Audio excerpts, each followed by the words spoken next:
Hey everyone, welcome to World Heritage Journey. Today we're at Hwaseong Fortress in South Korea.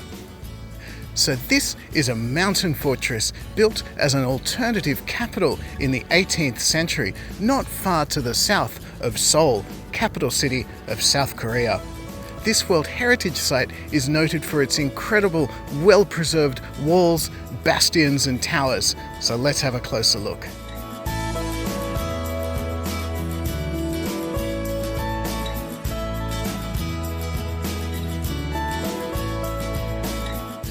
Hwaseong Fortress was built between 1794 and 1796 by King Jeongjo of the Joseon dynasty.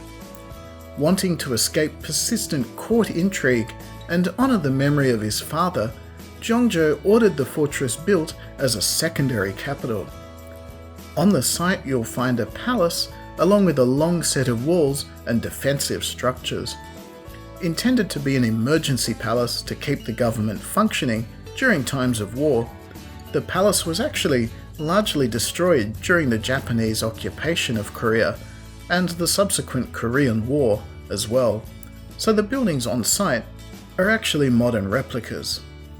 Because of this, we decided to focus on the fortress walls instead, as those are mostly original. And there's actually heaps to see here. There's 4 huge gates, mostly intact, at each of the cardinal compass points around the city. There's also a series of bastions and redoubts where guns were originally located.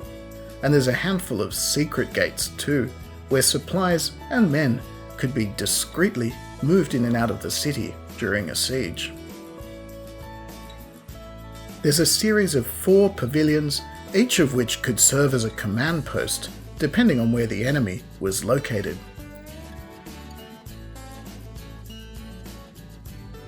Several large towers, unique of their kind in Asia, and a big signal beacon with 5 separate chimneys, so defenders could easily indicate threat levels to the rest of the fortress. 1 smoke plume equals situation normal, 5 smoke plumes, fire at will. These days, the fortress is surrounded both inside and out by the town of Suwon. The south gate, Paldalmun, is literally in the middle of a traffic circle, and a 6-lane highway cleaves underneath the walls in one area.